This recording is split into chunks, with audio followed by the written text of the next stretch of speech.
Is the why not? okay, now you're right outside. That's what I was saying. Oh, sorry. Oh my gosh, I know you well. Welcome to our board meeting. Welcome everybody. We're gonna get started. Welcome to our board meeting. We are convened as the Provo City School District Board of Education. It's 5:07 p.m. We're meeting at 280 West, 940 North in Provo, Utah, and we will begin with a roll call. I am Rebecca Nielsen, the board president. Jennifer Partridge, vice president. Melanie Hall, board member. Lisa Boyce, board member. Meg Van Wagen, board member. Terry McCabe, board member. Gina Hales, board member. Derek Anderson, business administrator. Keith Rachel, superintendent. Okay, awesome. And we'll go ahead and I'll take a motion to convene the study session. I move that we convene the study session. I second that. Thank you. Motion made by board member Hale, seconded by board member Partridge, and we are now in study session. Okay, and welcome to everyone who is here with us. We have a really full room today. This is fun. We'll start with item number 4 on our agenda, student travel requiring board approval. And we'll go ahead and turn that over to Keith to do some introductions of that. We have one proposal before the board. Coach Chambers is here, Provo High School football going to Southern California. And you want to say? It's actually Sacramento area. Sacramento, Northern California, Central California. Okay. I got my geography wrong. Anything you want to add? Ask away if you have any questions. We've been invited to play in the honor game. It's a game where they focus on veterans, and they bring in teams from all over the western United States. American Fork played in it, I believe, last year. So they bring in really good teams, good competition. We're slated to play Clovis East from the Fresno area. Our plan is to leave. They changed our game on us. The itinerary is correct. The information just might be a little bit off. We're planning on leaving Friday, playing Saturday, and coming home Sunday, and staying in Tahoe. So we miss only one day of school. It's a great opportunity for us to go compete and get exposed to competition out there in California, and have the opportunity to expose our kids to some cool things like Tahoe and football in California. So we would love the opportunity to go travel and play. I reviewed the form, everything's in order, pending any minor changes on the year ahead. And also I would point out to you that the board has in previous years approved the other high school going to California for some tournaments as well. So we're not breaking any new ice here. Recommend approval. I'm sure this is taken care of, but it always makes me nervous when we take teenagers and put them in a hotel room. I don't want an adult in there with them either, but it's like, well, so it's just supervision. We've got that nailed down. We got that. Absolutely. Okay. Yeah, we will have it nailed down.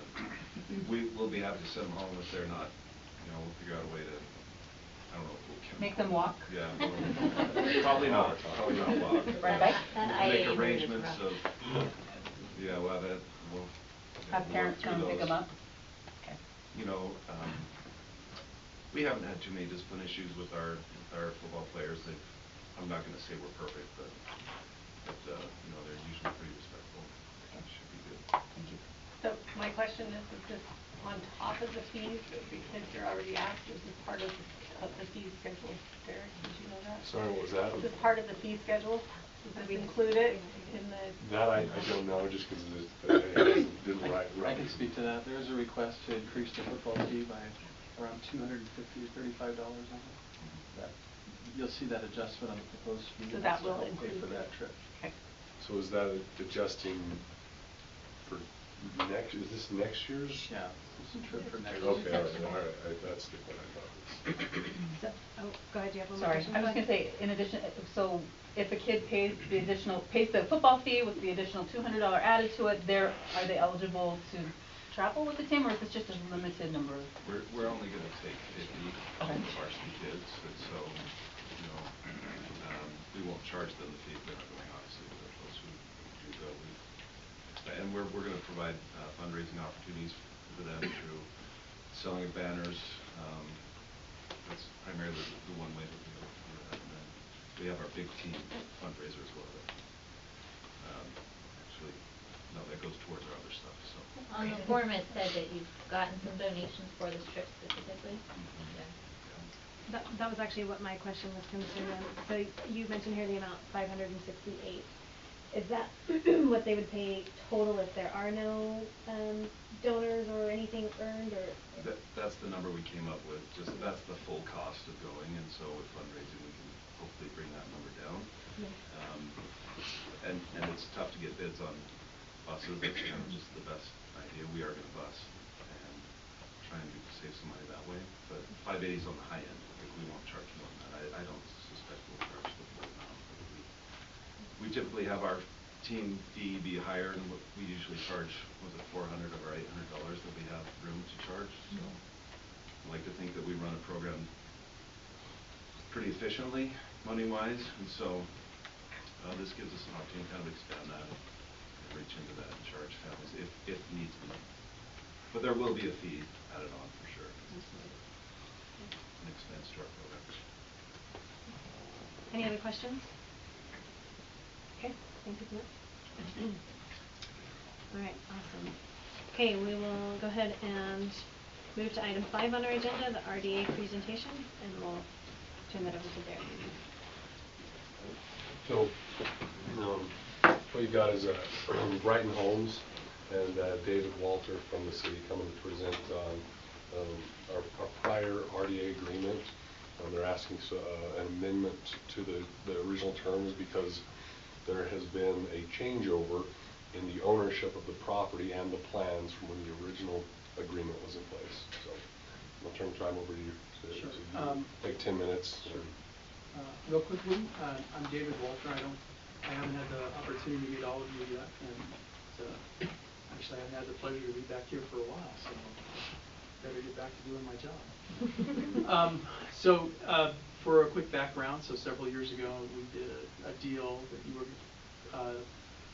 nice enough to work with us on, which was for the redevelopment of the former Plumtree Plaza shopping center, and that was the result of this project that we're talking about tonight. So the original developer, Westport Capital, kind of hemmed and hawed for a long time, and eventually ended up selling the project to Brighton Homes.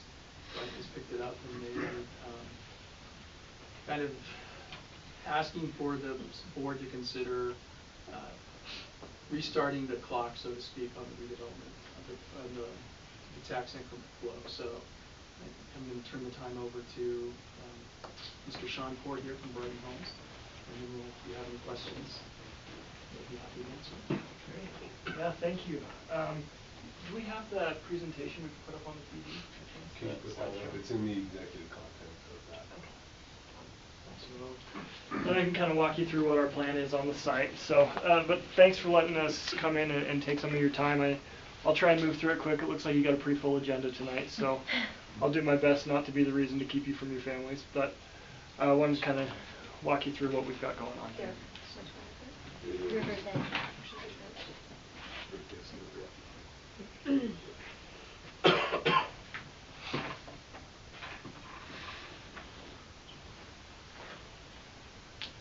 All right, so it sounds like most of you are probably familiar with the Plumtree Shopping Center, and this project has been presented to you once or twice over the years.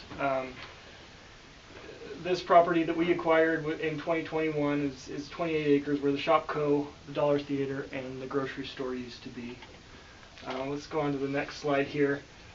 One thing that we've been trying hard to do since we took ownership of the project is kind of differentiating ourselves from the previous development group that had it, that we purchased it from.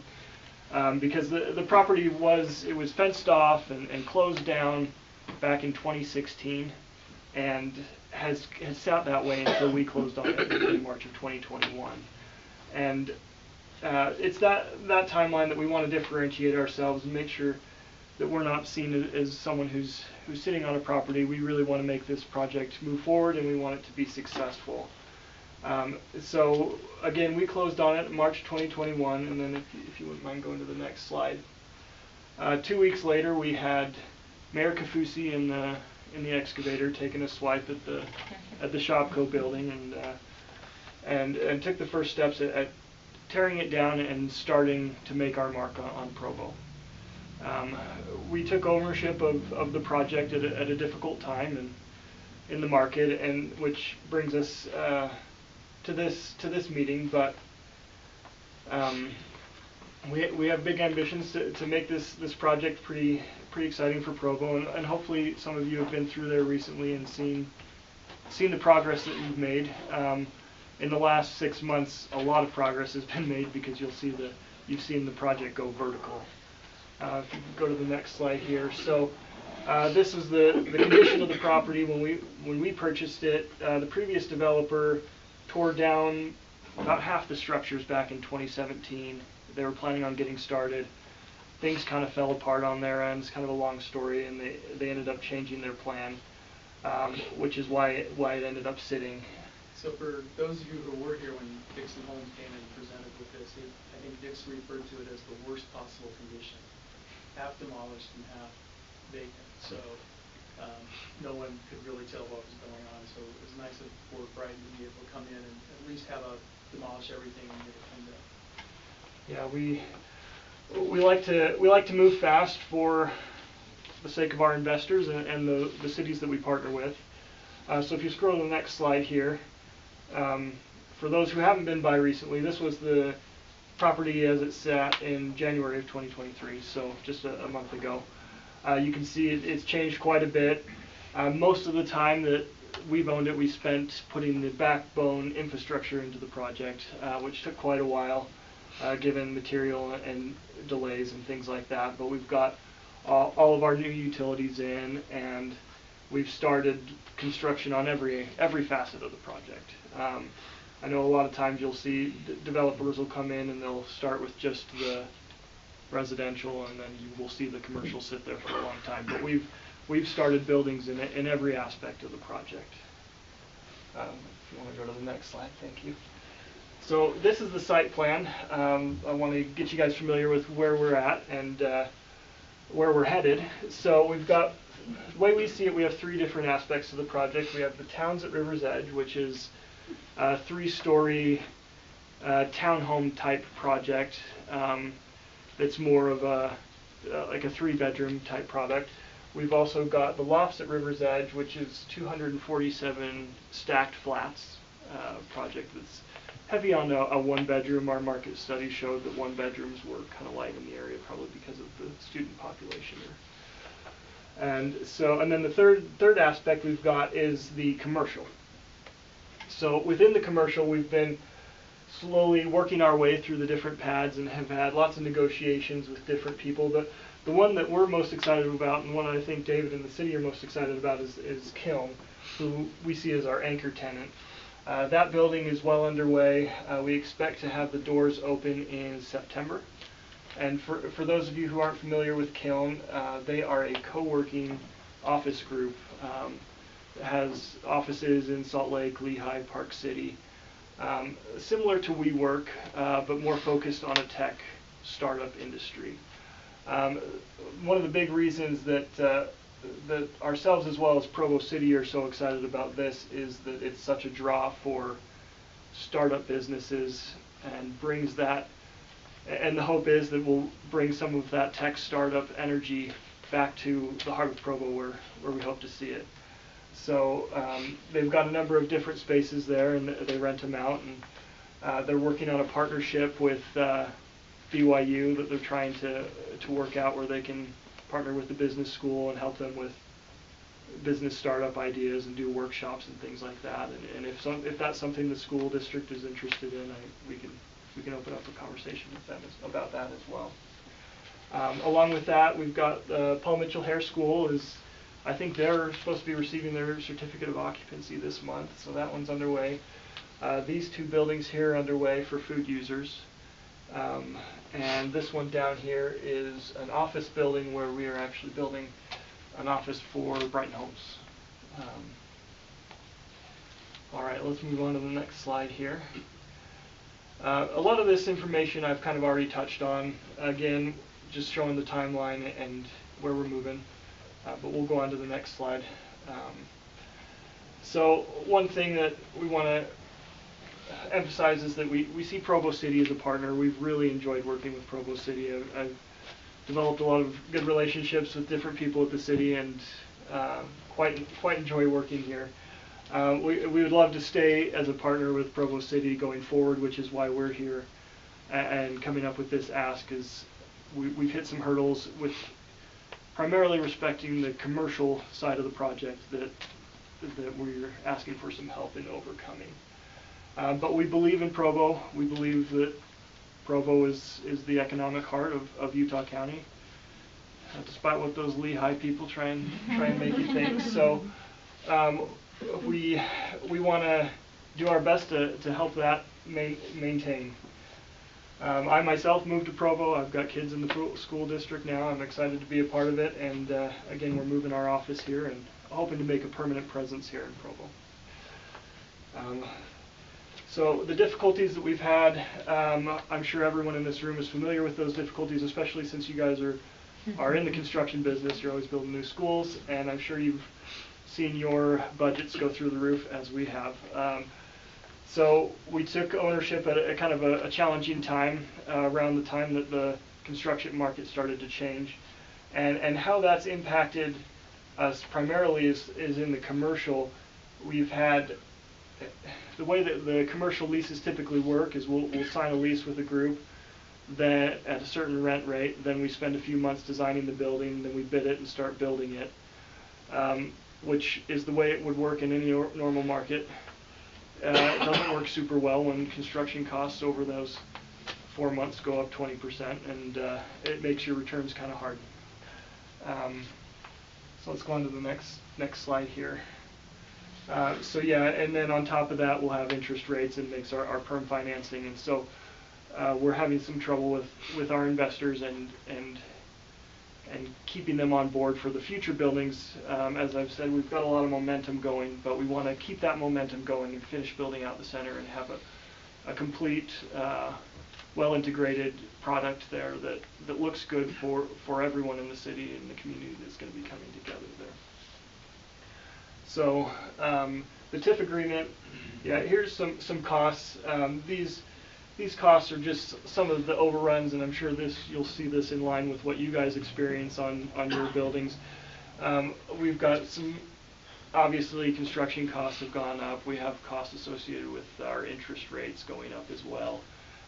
Luckily, the rents have come up, which helps us out with the residential.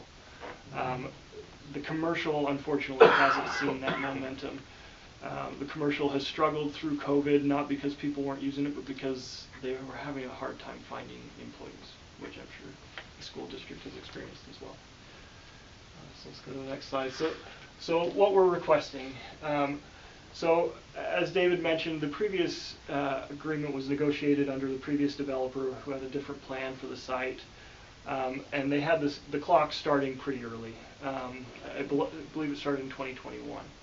And that, unfortunately, it doesn't give us a lot of time to add value to the center, being that that's the year that we closed on the property. And so the first thing that we're asking is that we move the commencement date in the agreement to 2025 from 2021. The second ask that we have is that we increase a 6-year term to a 12-year term, and the cap to $7 million to help us offset some of those costs. In this, we would still be sharing the upside. The upside would still be the same that was negotiated before. And our understanding is that a 12-year term is more in line with your typical deal that you guys do for a TIF.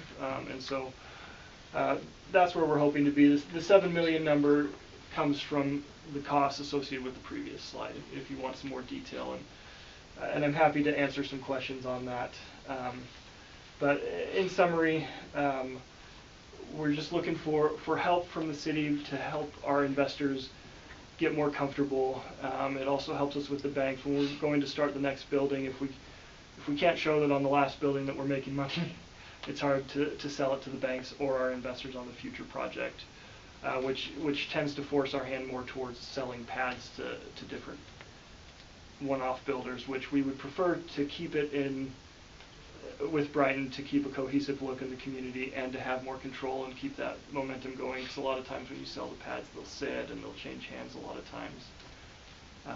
But even though we wouldn't have the money in hand right away, showing on paper that our returns are aided by the TIF would help us sell to our investors that we can be successful on the next next several commercial buildings that we have to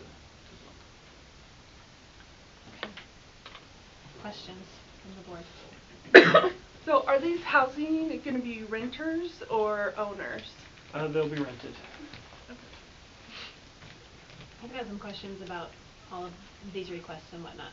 So if our original agreement with the previous developer started in 2021, that means we're in the middle of that previous agreement, correct? Yes. Okay, so what happens to the time that we've already spent on the agreement? Is that just lost time? One of the things we're asking you to consider, and obviously we're not asking for a vote tonight, but to kind of reset the clock. Mm-hmm. So I think that part of that is that we'd have to take a look at what the base year value is as well, so how that's going to affect things moving forward. Okay. Which it looks like in the original agreement, the base year value was in 2019. Yeah. Right, and it was like And then 21. Then we did it again. I remember you came back again, right? And we adjusted the agreement. So we had the original, and then we adjusted it, and then so this would be technically the third, right? Am I remembering that? No, I don't. No, I don't think we came back and adjusted the agreement. I think we came back a couple of times to talk about this specific example. I think one of the things that we were looking at that time was that, and still are as a matter of fact, was there was a lot of backbone infrastructure that Mr. Ford mentioned in his proposal that this project was performing, specifically sewer enhancements. Right.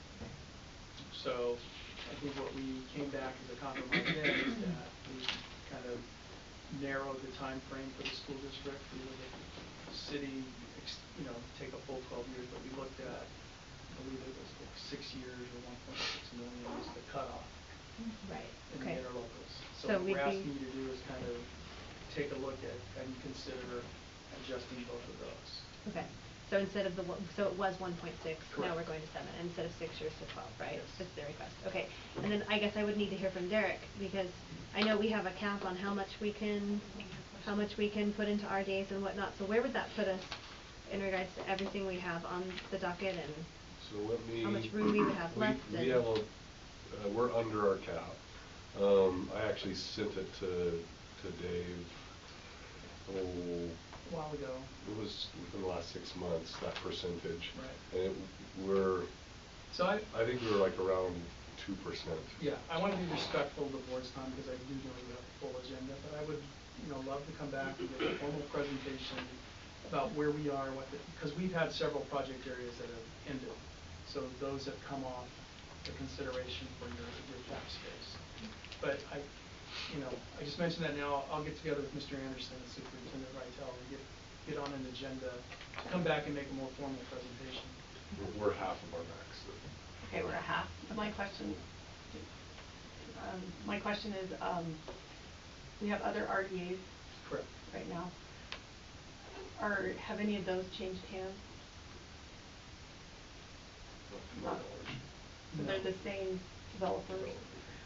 Are they going to see this as we're giving precedence that they're going to want to come back and say, well, we want to renegotiate because they've been building in the same time frame? So I can think of one that might come back, but not because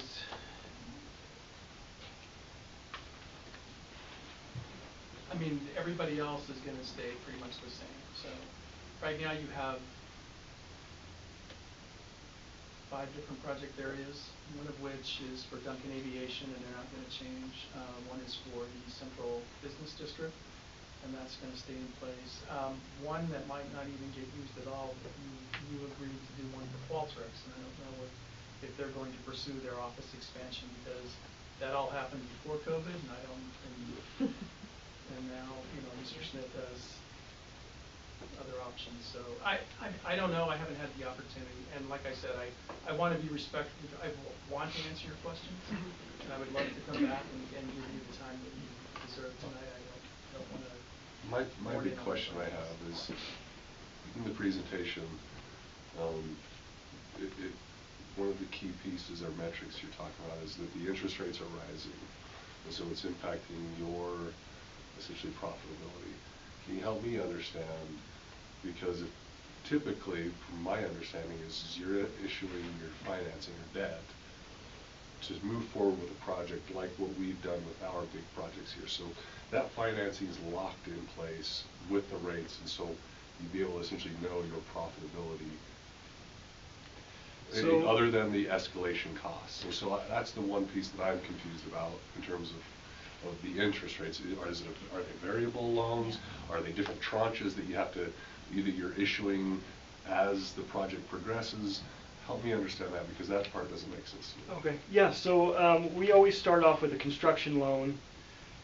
It's hard for us to get one loan that deals with construction and the permanent financing. So we get our initial loan under the conditions as they were in 2021, but that's just a construction loan. Okay. And so the terms on those loans are usually 1 or 2 years, depending on, and so then once the building is built and stabilized, then we have to go to get like a typical 30-year mortgage type of thing. So there's always the final negotiation. So I'm not sure how they do it with your schools, but that's how it typically works for us. This can be for when you come back, but I'm curious to know, we are in need of housing, obviously, in Provo. We're in desperate need of moderate to low income housing, so I'd love to know how that factors in, but we can do that when you do your full presentation. That's just something for you to think about. I can tell you that as a result of changes in redevelopment law in Utah, that there is now for new project areas, there's a 10% housing set aside that is collected by the agency over the course of a project area that would then go to provide either to create, maintain, or establish that type of housing.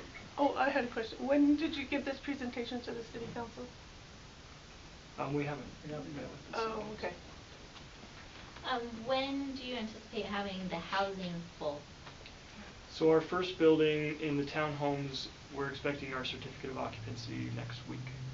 Then the townhomes will be delivering about 1 a month for the next little while. The apartments, they'll take a little longer. Our first building should come online in August, September, and finishing out in May of the following year. Okay. And can you give any? Oh, sorry. Go ahead. I was just going to say, for David, when you come back, I would love to hear if you're anticipating bringing any other tips to us, just so we can consider all of that. And Sure. how many units of the 3-bedroom townhomes did you say? Sorry. How many I units wrote of down 3 the bedrooms? stacked flats, 247 lofts, but I didn't hear the other ones. So we are 29% 3 bedrooms, 120 3-bedroom units. Okay, thank you. And how have you rented most of those already? No, we just barely started leasing. Okay. Any other questions from anyone? I'd say it looks nice. Thank you for adding value to our city. Hopefully we're excited about this one. We don't plan on flipping it. We put a lot of effort into making them look good because we want to hold them and be a part of the center for a long time. So. And when you come back, some of us have more finance background than others. I'd love like a really clear picture of the financial impact for us with both choices. Like, how does that impact our district if we do it for 6 years in terms of revenue generated for schools? How, if we go 12, what is the impact of that? How does that come back to us? I mean, I'm trying to learn what I can. So if that's just spelled out like for a 5-year-old, I would love it. Yeah. Thank you. Redevelopment for 5-year-olds? Yes, that's what I meant. Thanks for not being dummy. I'll take Well, it. I can say I've been married for 33 years now, and I still get questioned about what is it exactly you do? I just want to see the actual financial impact of our decision. Sure. As And clearly as that's I totally- can yes. understand that. Thank Sure, you. we will. I'm really not a dummy, but. I'm not. Would this be a flat amount every year that you're asking for, or is it going to be essentially front loaded and then? No, this would all be what post performance, right? So we're not going to get anything until they get everything in the ground and the county assigns a value to it. So I mean, that's one of the reasons it's important for us to lock in that base year value so that we have a better understanding. So the nice thing is under the base year value, the school district will still get everything that they're entitled to get to from that value. We're asking you to give a proportion of the increase in that value, the taxable value. But sorry, clarify that further. Sure. Is the structure of that $7 million, because they have different structures, where we want 70% of it all right this first year, and then it drops down over the course of the year, or it's the same flat dollar amount every single year? No, it's not going to be, so, it would, so, I'm going to use real quick, simple, round numbers. So if it was a $100 value before the redevelopment, so out of that $100, it's the 1%, right? So it's $1.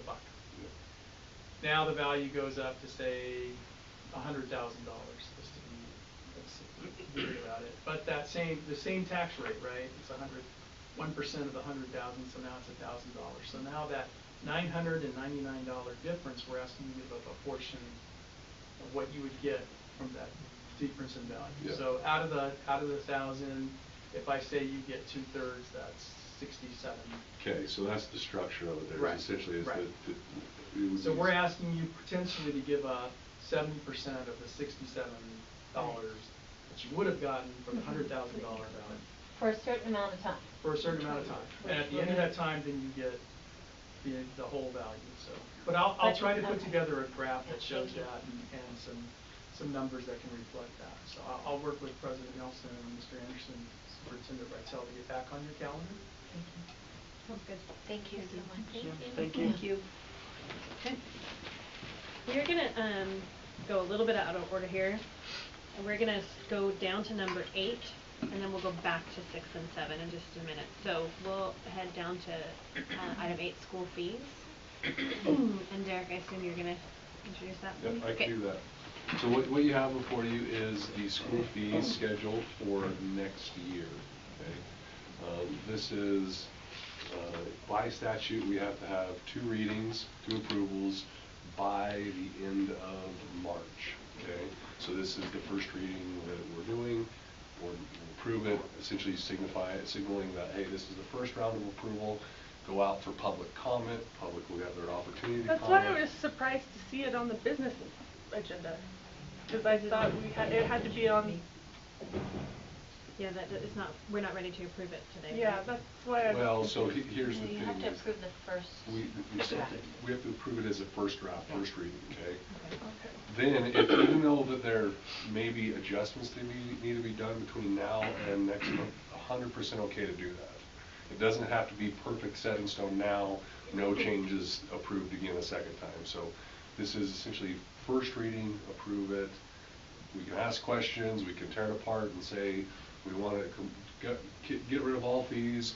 You know, there's any number of changes we can make to it, but legally we still have to go through, have the first and second reading of approvals. And so what you have before you is the fee schedules of the secondary schools and what they're asking to charge. Please keep in mind, was it 2 years ago, 3 years ago, there was a law that was passed that said every fee that you may ever charge. So if they want to come in and buy a t-shirt, this has to be on the fee schedule. So it looks like fees have blown way up that may never get charged or are essentially optional if they don't have to buy them, right? So keep that in mind. That's what the maximum column is. Bingo. Correct. All right. Does anybody on the board have any questions for Derek, or for even maybe the schools in particular? Sorry, I saw Gina's hand go first. It was a race, but Gina won. Are we sure that this is all of the fees? Because every year we come back, not that we can't make changes, but are we relatively sure this is all fees? Where are my principals at? Pretty sure. I know Centennial, there's one that just came up like yesterday and today based on state festival for our musical groups. But I don't think we'll actually make a change. It's just, do we need to consider it? But most likely not. Full transparency though, that's the only one I know of for us. We've cut some, since Derek mentioned the changes that have taken place, but we've added some because we didn't used to count everything as being a t-shirt. And so like he says, that some of the changes come, we forgot, we really need to put it under the fee category. But where we can, we've cut some as well. We've cut our science fee, we've cut other fees that we're just not spending in that category, and it has to categorically go to that purpose. So for everything we can see right now today, this is all the fees. Awesome. I noticed there's a $200 different fee between Centennial and Dixon for the summer tour. Is it more expensive to get to the airport from Centennial? Is it Boston or is it DC? 'Cause the I don't two know. trips- They're going to different. Different places. Yeah. Okay, got it. They're staying in nicer hotel now. Provo, we're making one academic change and all the other changes are related to travel expenses, but I will not approve any other changes. Thanks. Temp use, about the same. I would say it's where John's at, we made some adjustments and reassessed how we were doing things and made the corrections. And as far as we are right now, we think we're good. Thank you. Jennifer? Okay, so two different questions. First of all, I noticed on Provo Highs in their sports, their minimum column, it just says berries. Is that It depends required? on if they're varsity or if they're JV. So Okay, but do we need to have a number there for the family? if you look at the spend plan online, those will have them itemized out. So rather than try to make our 1 page 5 pages, Okay. it's listing every single one. We have it buried on the 1 page summary and on the spend plan online. Where do we find that? The provo.edu/school-fees. So the 2023-24 has not been updated yet. We're still working on getting that updated, both the Spanish and the English version. So the changes are not reflected as of yet. Do you have an estimate when that will be up? I'm hoping sometime in the next 2 weeks. Okay, because we want parents to be able to look at this before we Correct. make the Yep. final approval. Okay. Can you tell me that website again? Provo.edu/. provo.edu/school-fees. Okay. Thank you. You're welcome.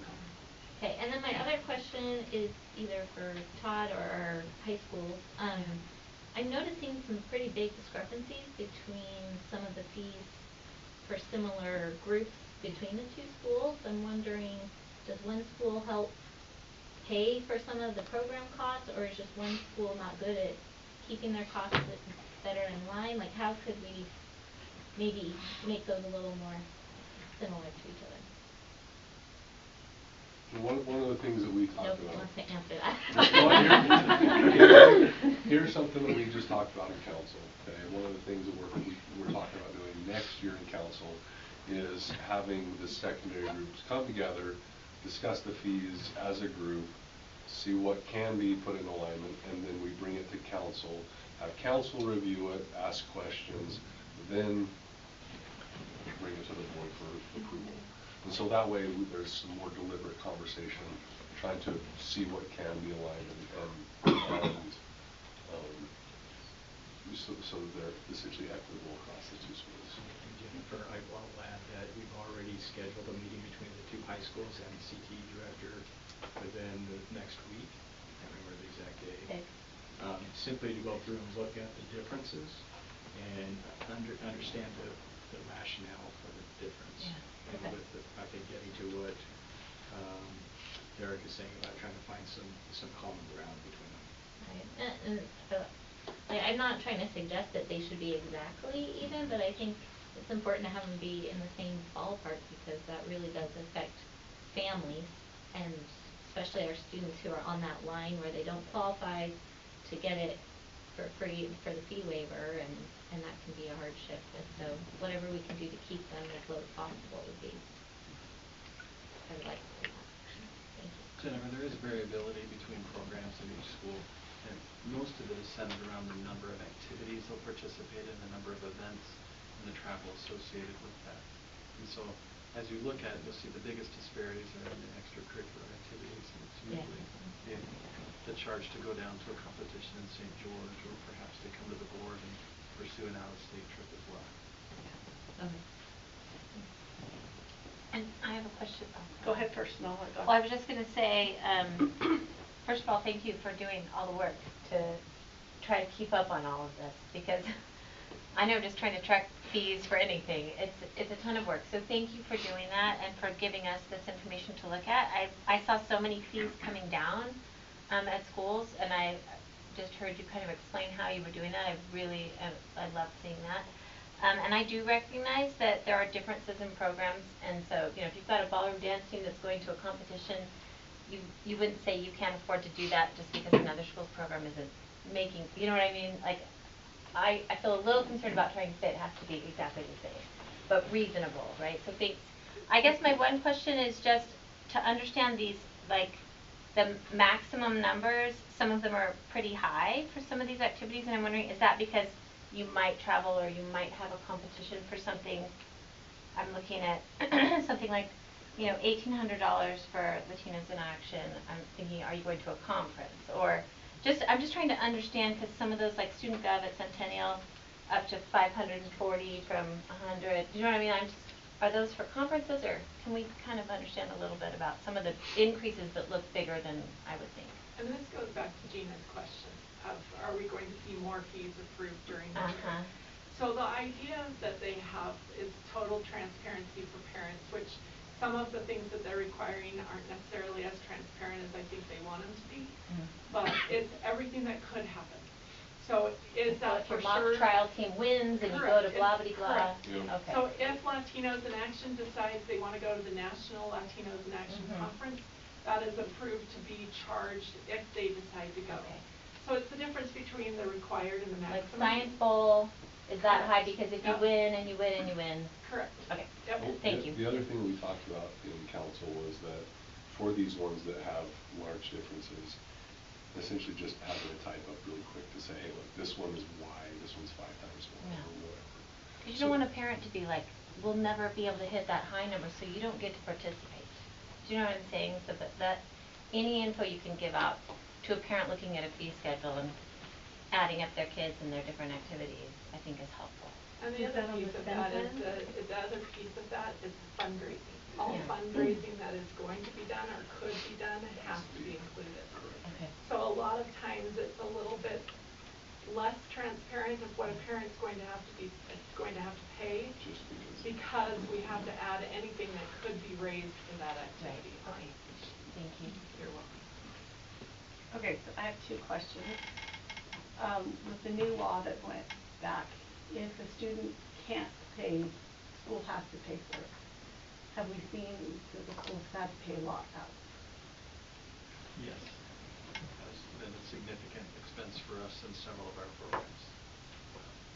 It's difficult to budget for, but we recognize that need, and we encourage fundraising. Okay. So my second question is, and I'm just going to do volleyball, because I'm aware of volleyball. So I just want to make sure our coaches and teachers and anyone aware, so that if it says it's $420, that's the max out of pocket. So they're not going to ask us to pay $420 and then on top of that, $100 fundraiser, and then also food for concessions and also those types of things coming up. I just want people, like, because it ended up being more in the long run than what was actually written on the fee schedule.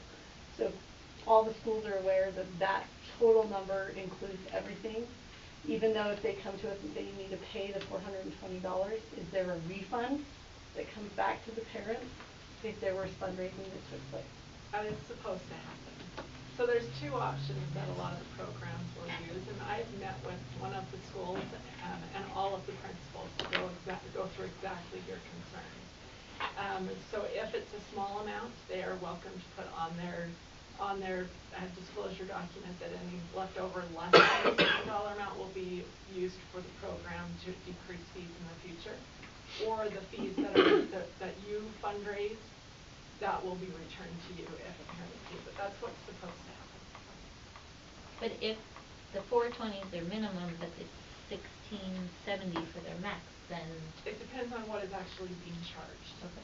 So if the 420 is all that's being charged, and that's all for the program for the year, and the parent fundraises 300 of that, and they paid the 420, they should be refunded the 300.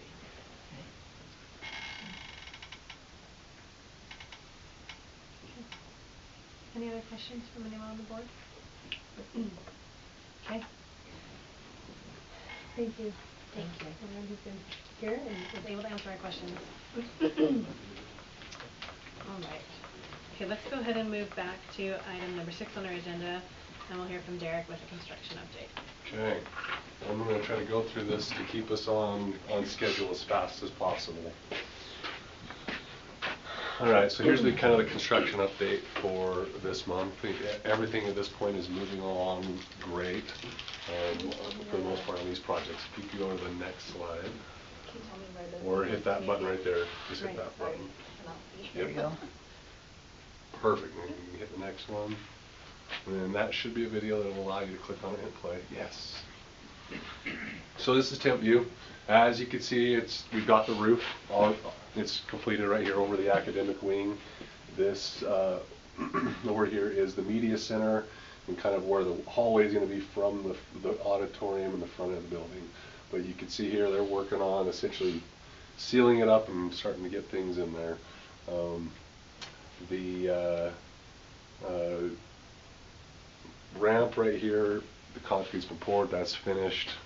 The interior of the first floor here is now gutted, completely gutted. If you were to walk up there, it's completely empty and going through its renovation. You can see here they've got, they're starting to kind of put those covers on here. That's covered because they're finishing up the mechanical.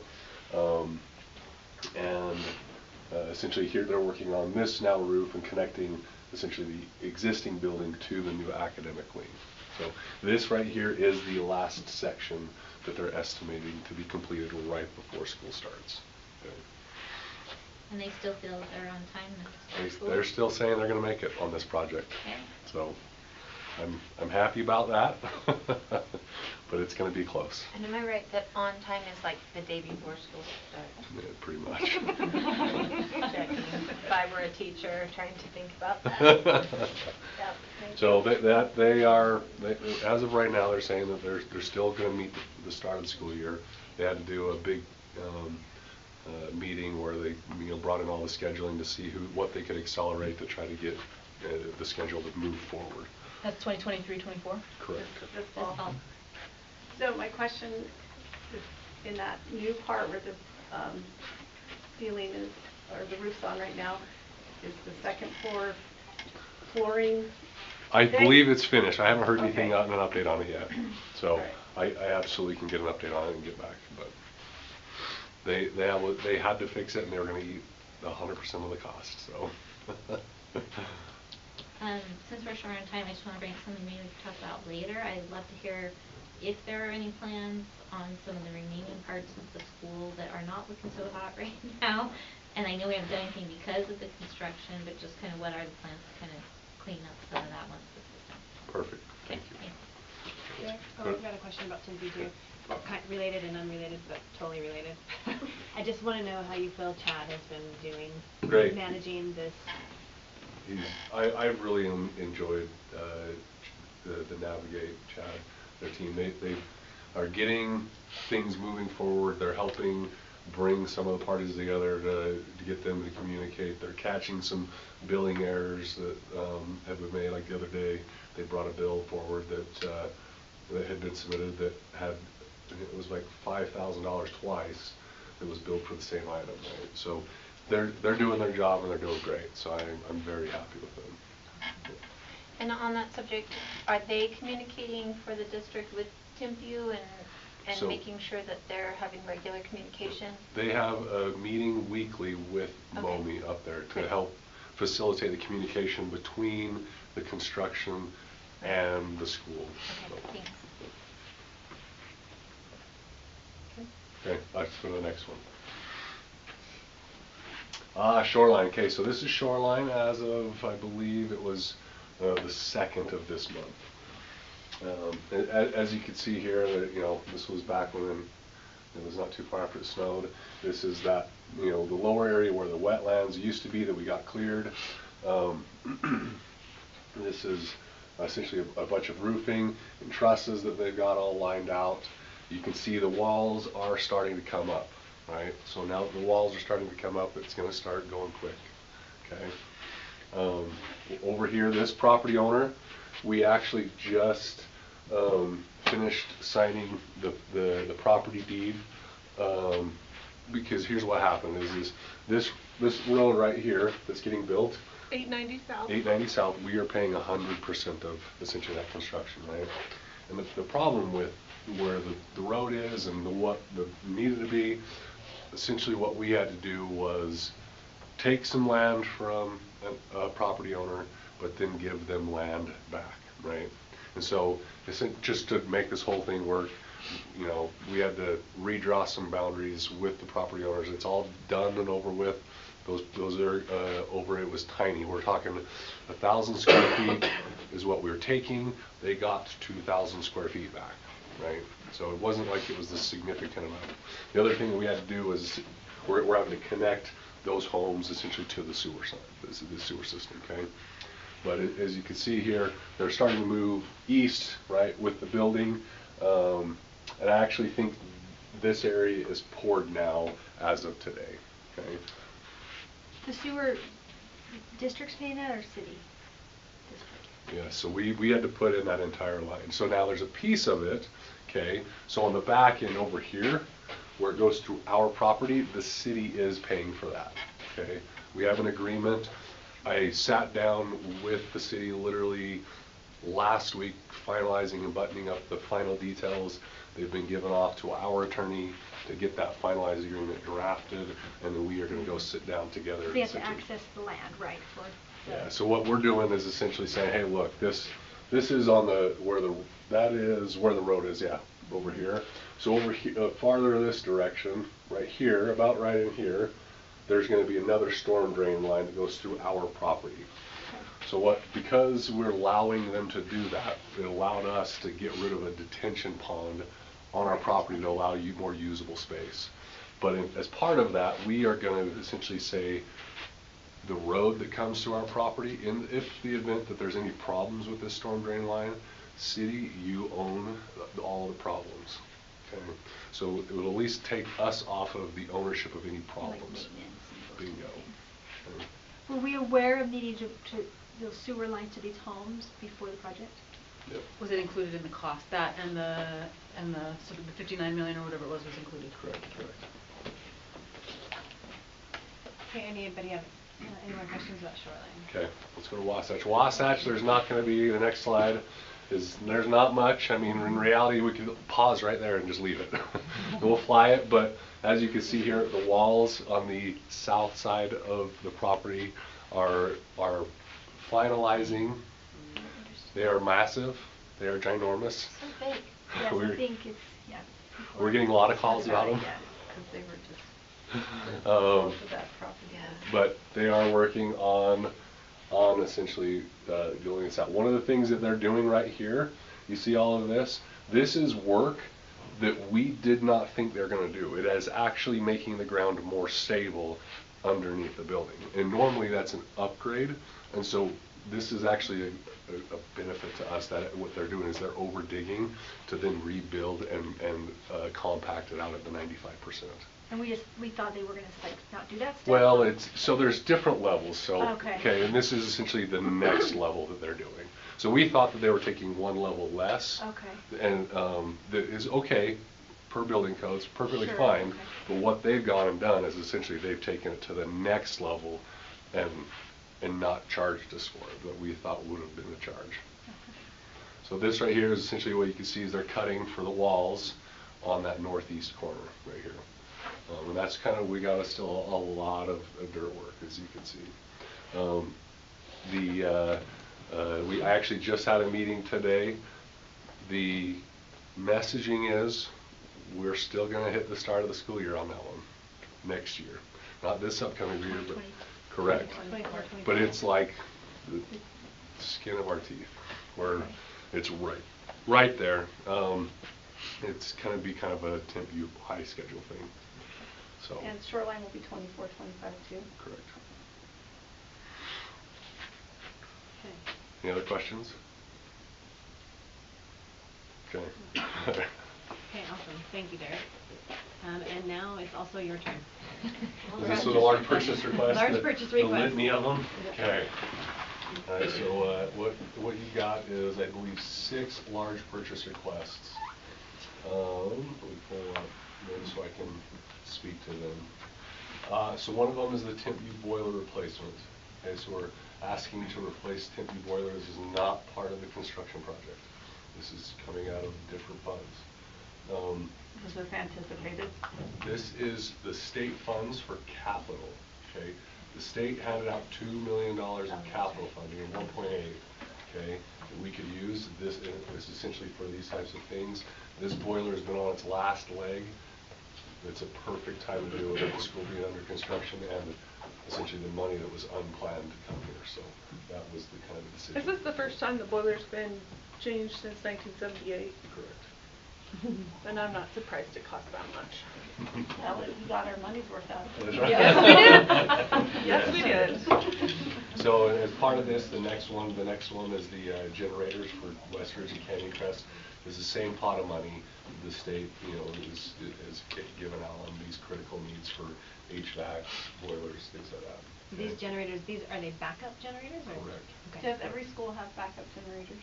I believe they do. No. Not yet? No, they don't. Okay. There's several schools that still don't, but probably 70% or so. So this is something that we're trying to get every school on board We're trying with? to, yeah. Because a lot of infrastructure relies on, power outages and stuff like that. And how was the decision made for these two schools then? Sorry, How was the decision made then to choose Westridge and Canyon Crest? They're two of the oldest buildings we have now. Okay. And we feel like they're pretty big schools too. I mean, like Westridge has quite a bit hanging off of it, so. Okay. That was our decision making, was just they're the oldest, we hit them first. Okay. Thank you. The next item you got is the Navigate Construction Services, expanding it from just tip view to all 3 projects. Oh, they're gonna do all 3? Yep. And that amount is for a year Correct. contract? Correct. That's Okay. correct. Does this replace what we approved before or in addition? Add, it's an Okay. addition. So then the next one is the safety and security radios coming out of the Safety and Security Committee. That is going to be a district-wide, essentially radio band that requires FCC licensure, pretty much, yeah, to have these radios, because it's kind of like a police radio on a police scanner. They go a long distance. So. Do people have to be trained on them? They have to be licensed. That is correct. So do we have the right people ready to use them then? I would have to defer to Doug. I believe they're essentially gearing up to essentially train everybody to get those licenses. And that's like the principals of the buildings or whatever? Correct. Yeah, there's a couple radios that probably be in each school, depending on the size of the schools, or secondary schools would have more. A lot of schools already use the 2-way radios, but this would be ones that, for the reasons that Derek talked about, their capacity, their ability to not only be working within their building, but it also has the ability to communicate whole district, which is part of what the guidepost, security survey asked us to make as a next priority to as far as safety and security as a district. Or is that anticipated to be used mostly in an emergency situation, or would they be used regularly? Used day to day, as much as, again, the school finds it functional for them to use them. We're not going to disallow that they can't use their cell phones and so forth to continue to communicate, but this is something that is not just sitting there as an emergency to break the glass if you need to call the district. It's there for day-to-day use. So how often do you anticipate it then being like somebody doing something district-wide? It would depend on, that we use communication such as email right now for things such as e-admins. Let's say that we had a lockdown in a school, or a lockout or secure that happened in one school. It's helpful that we've learned over time to say the neighboring schools all need to move quickly to that same status. That would be the ability for us to handle that immediately with the use of these communication devices. So I would see multiple times a year, not necessarily based on in-school, but sometimes community-based crises and things that law enforcement make us aware of. There's something they're responding to in the neighborhood. Please maybe keep the kids in from recess for a period of time. Those are communications that are more common than not, frankly. To say we have those occasionally during the school year, and it's helpful to be able to have that inter-school communication be immediate. So we're not interfering with the police and fire. Right. So we would be Channels. we'd get our own secure frequencies. Okay. And that's why, as Derek mentioned, it would have to be licensed and be kind of certified for the school district's use. So it's more than just what you'd buy at like Radio Shack, if that place that listed, or Costco. These are ones we had to go right to the high power vendors like other agencies do to get the right product. All right. Number 5? Okay, last one, number 5, that's right. So this is a teaching and learning, they're asking to renew their Lexia. last one is I moving. can ask. Okay. Yeah, what's Lexia? That provides the training that we get for our teachers in the K3 initiative. Okay. So the training they're getting, that's the vendor for that. They also have, I think this actually might be through Michelle. It is. Okay, Michelle's not teaching and learning, just so you know. She's Ella under Alex. So if it's that Lexia, you can speak to that. It's an intervention program that is used to support the tier 2 with kids that need extra support. And it's one of the options that we've offered for a number of years, and she helps offset some of those costs for the schools. Is that a 1-year renewal or? I can't speak to that one, I just asked. It's 16 months, so it's for the rest of this year. And the next year. And the next year, thank you. My kids talk about, my elementary kids talked about Lexia Yeah, mine all the does time. too. It's a reading. Right. They do both reading and math, and they are the vendor for Yes. professional development. They do a lot. And then the last item is moving the portables that are out front of Tentview over to Edgemont. Okay? And the reason for that is Edgemont right now is projected that they're going to need a portable to house all-day kindergarten there with their capacity. If we were to buy the portable brand new and then put it over there, it would be about double this price. And so what this is doing is taking the portables that are already at Tentview that we already own, that they're saying we don't have a need for them next year, and essentially plan to move them over there. And this is essentially the concrete pad and the cost to move, and then a small amount to renovate so that they're, Kindergarten? yes. You would So- actually use kindergarten, would go to the portables? Or I- would you, would they maybe put different grades into the portables? I don't know what the Okay. school Not does. like- Not likely to be element, not likely the kindergarten will be out there, most likely be the older grades. Okay, That's I, just- I have some questions about this one. We just built this school. I know.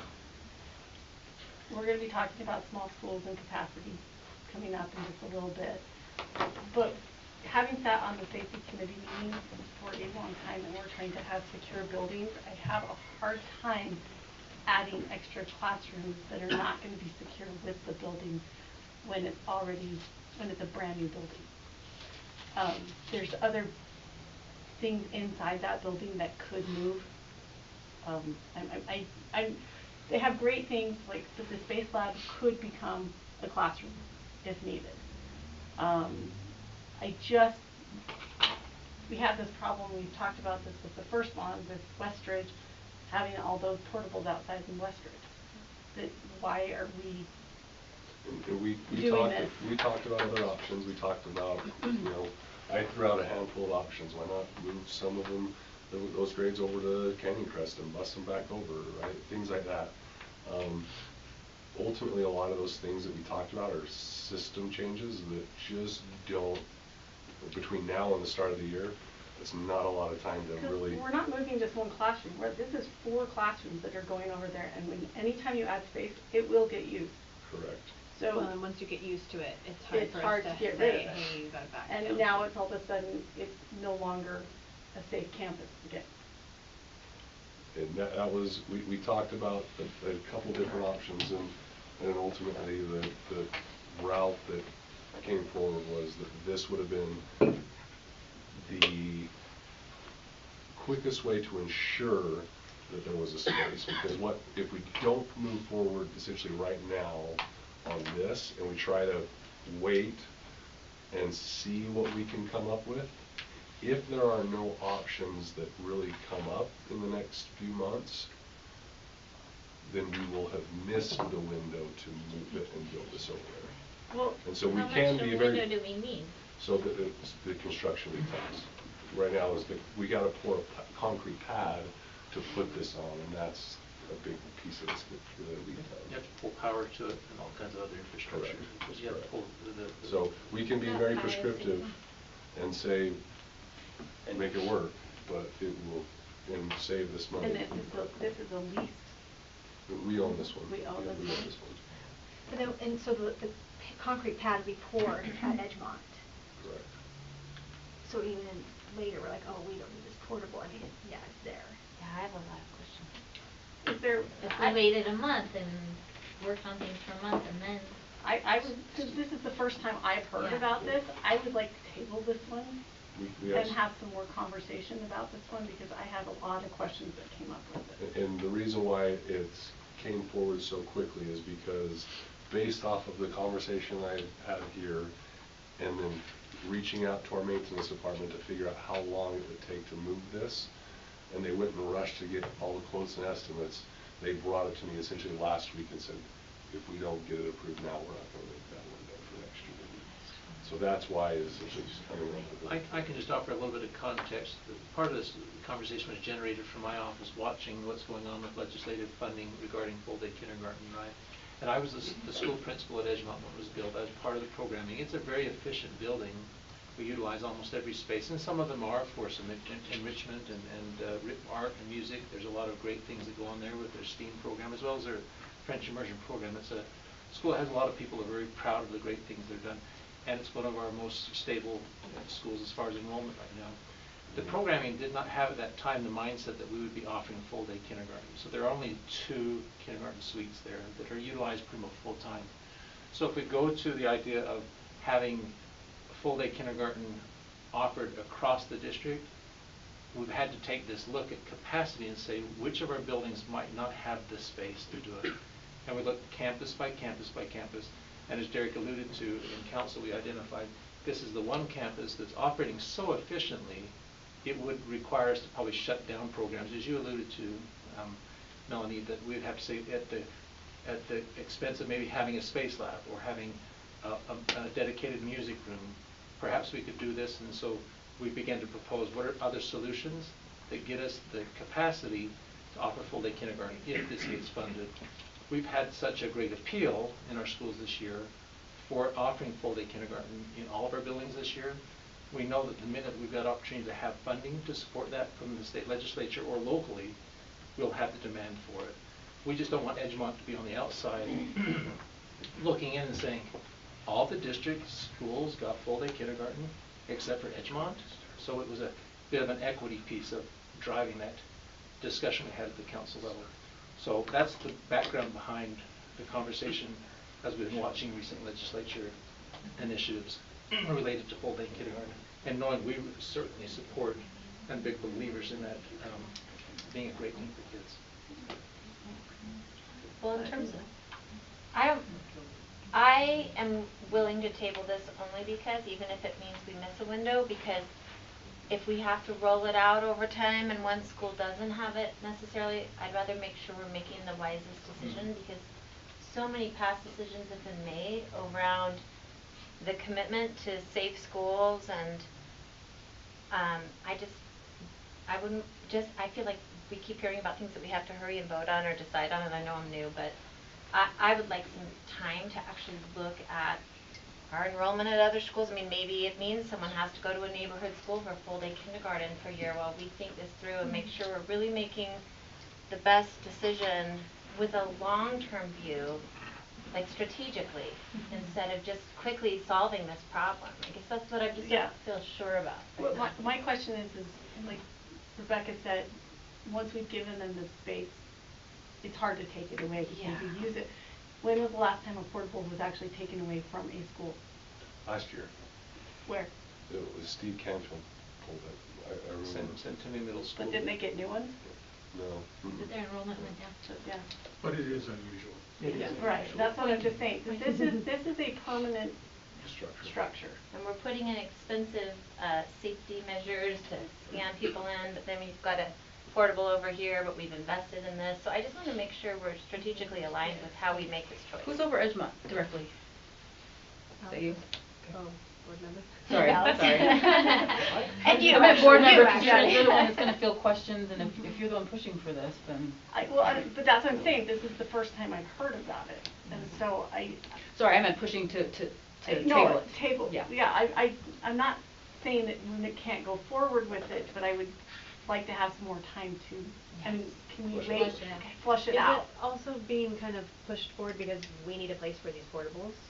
Well, not right this instant. The reason it's going forward is they have the need, and I have maintenance go and essentially figure out timing, cost, everything, and they came back and said, if we don't get it approved, that we're not gonna make it like that. So that's the reason it's pushed. We I can mean, table we it. do 2 weeks and- for our, Yeah, we could even do that. We could table it for a month, and maybe what we do is maybe we don't start all day for a month or two, right?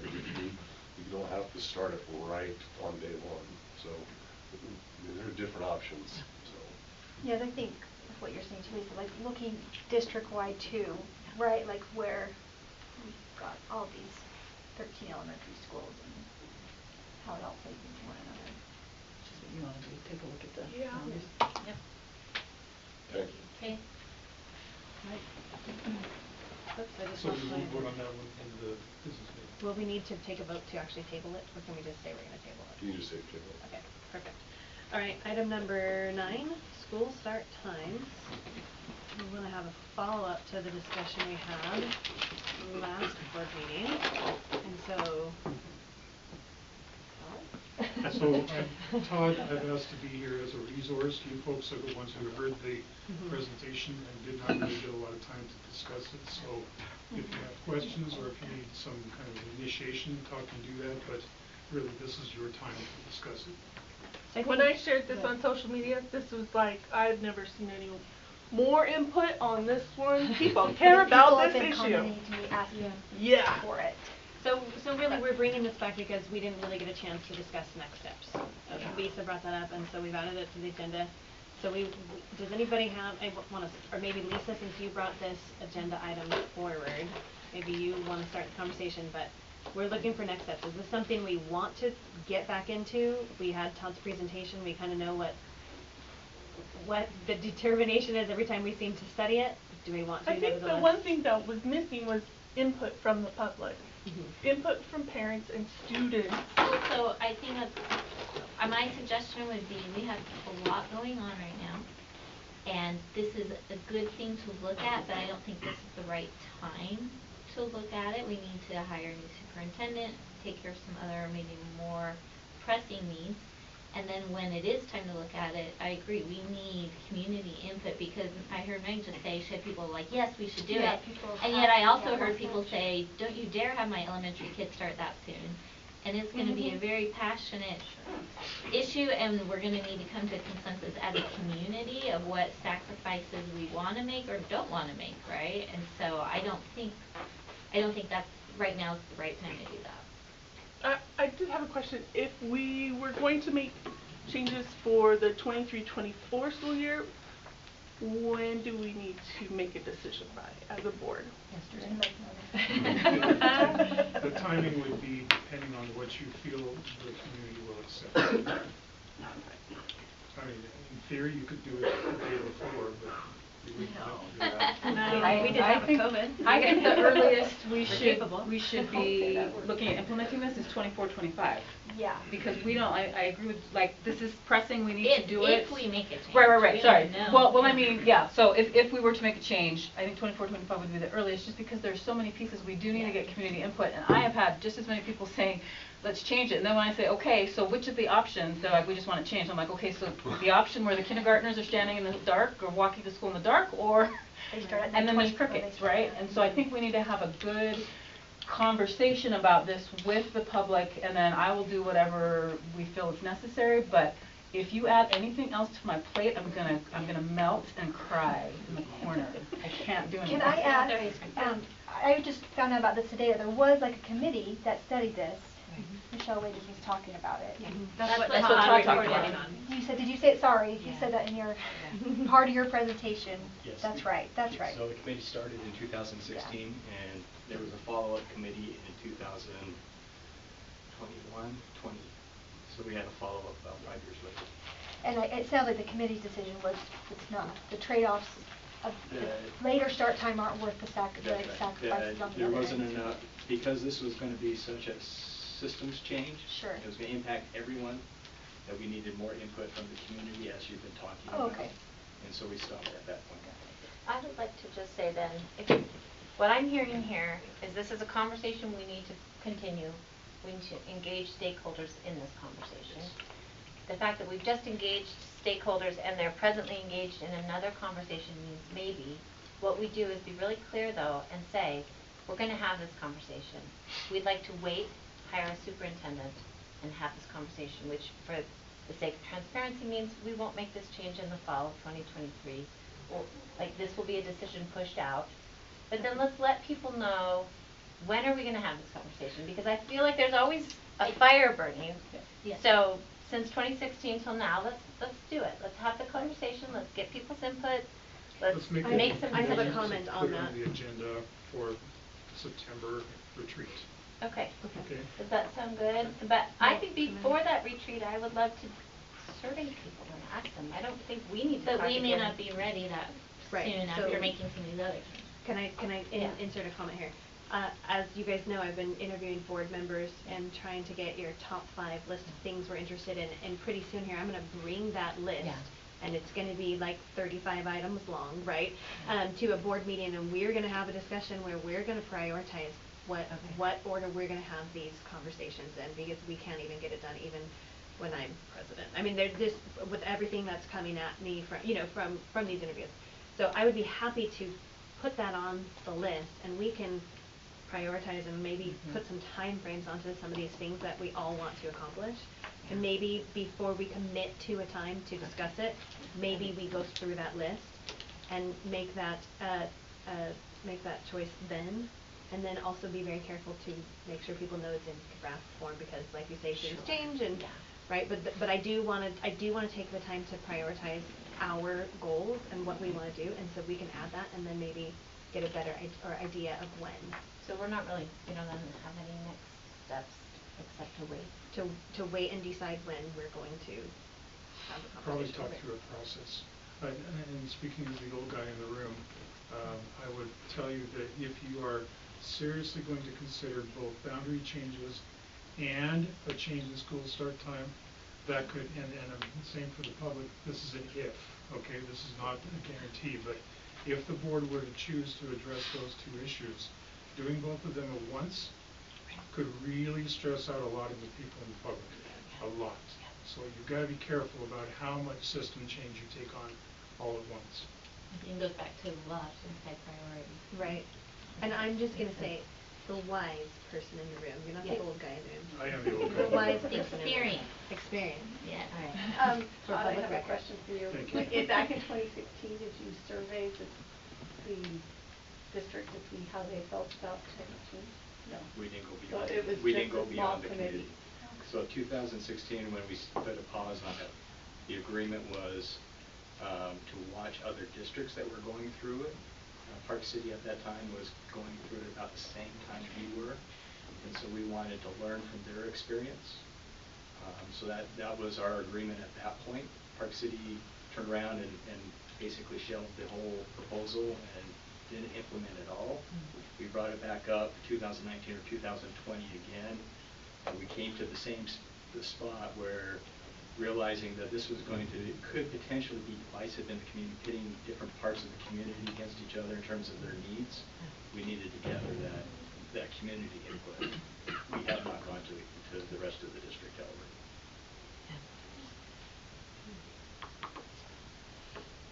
So Gina, you wanted to volunteer to lead this, did you? I wanted to volunteer Lisa. I think it's great to make sure though that we don't just keep Yes. pushing it out, because from 2016 till now. I is a just long put it on my time. list to talk about it, or at least make sure we I think, considered come it. in the fall, I think it's Considered a good thing to send out a survey to see is there appetite for this?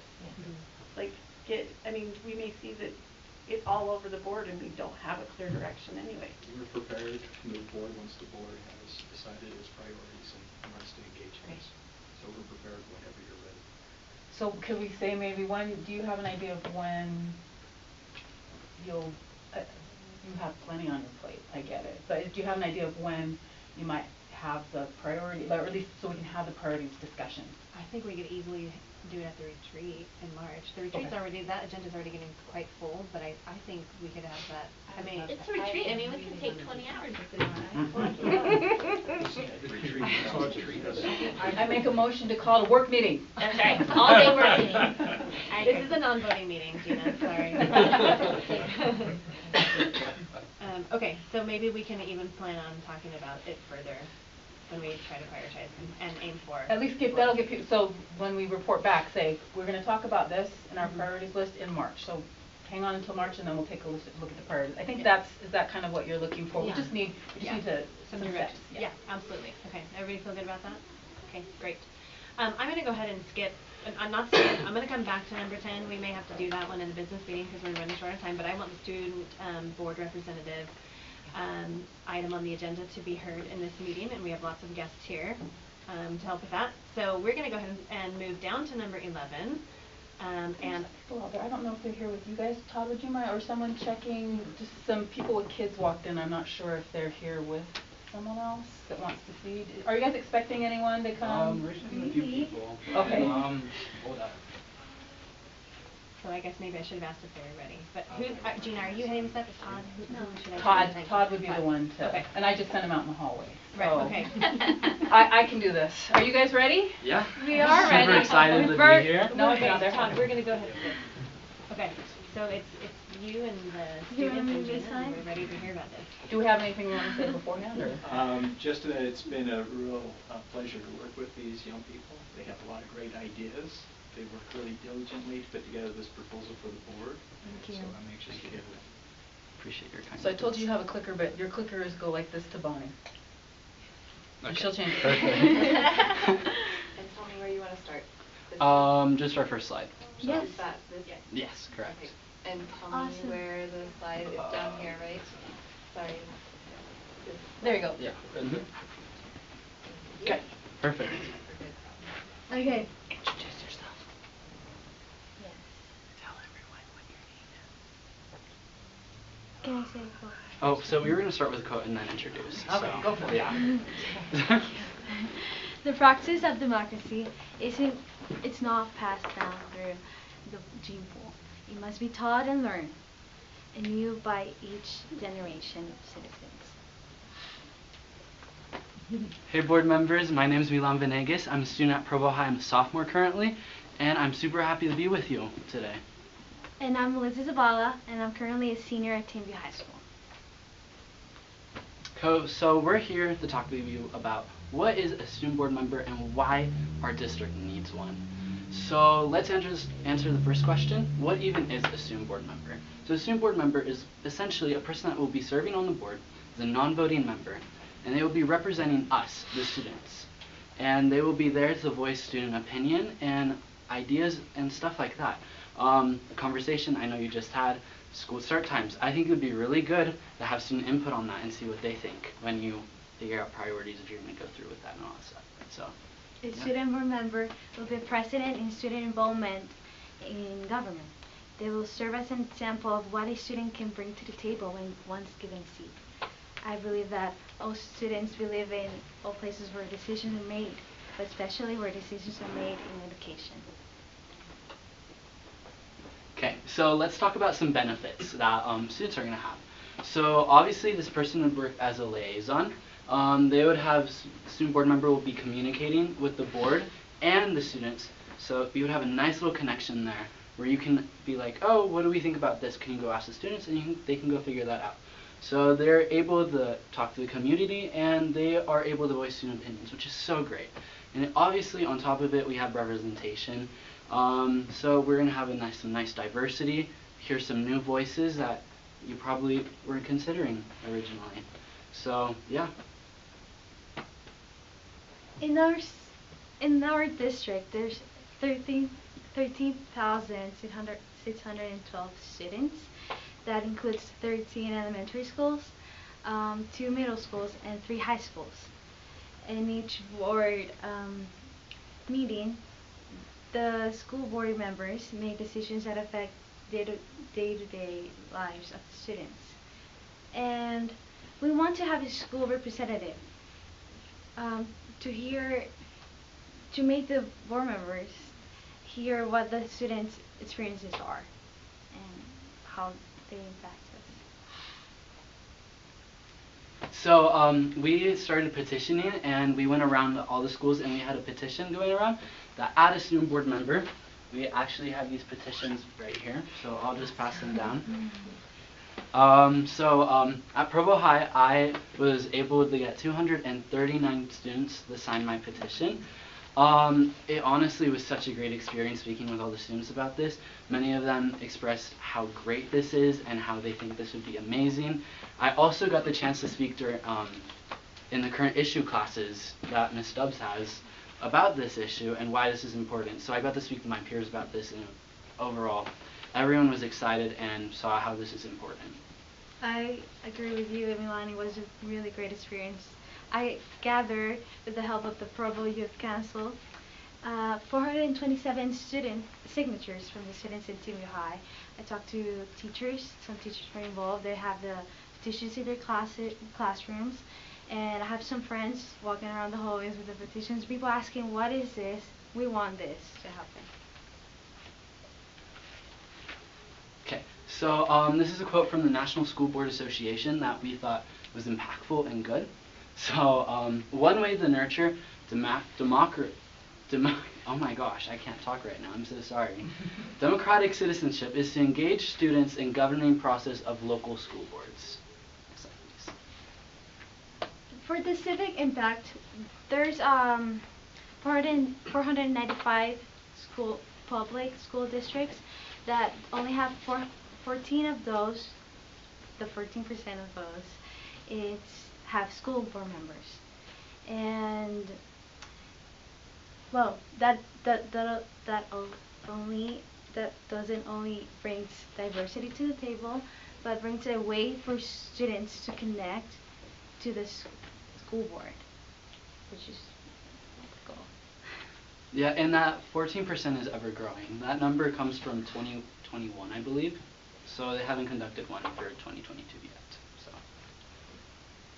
So, next slide. Sorry. Okay. This is also increasing student engagement. As you can see in this room, we have quite a few students here which have shown interest in this. You can all wave if you want.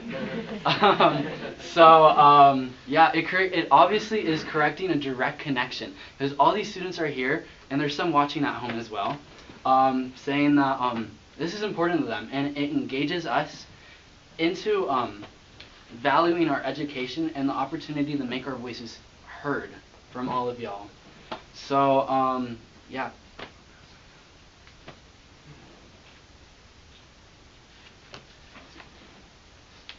Well, I believe that to have a student board member will help kind of set an agenda to the school board and remind who school board serves, which are the students. Okay. So, oh, they switched to emojis. That's interesting. Okay, so let's talk about some of the duties this school board member would have. So obviously they will be representing the views and concerns of the students to the school board. They would work as a liaison, as we've gone over, and provide feedback. They would advocate for the students and collaborate with the other student representative, because I'll go get into more details about why I say multiple. And student organizations at their school. So like NHS, student government, all that fun stuff. So, yeah. They will also make sure to have the priorities of the school board align with the priorities of the students.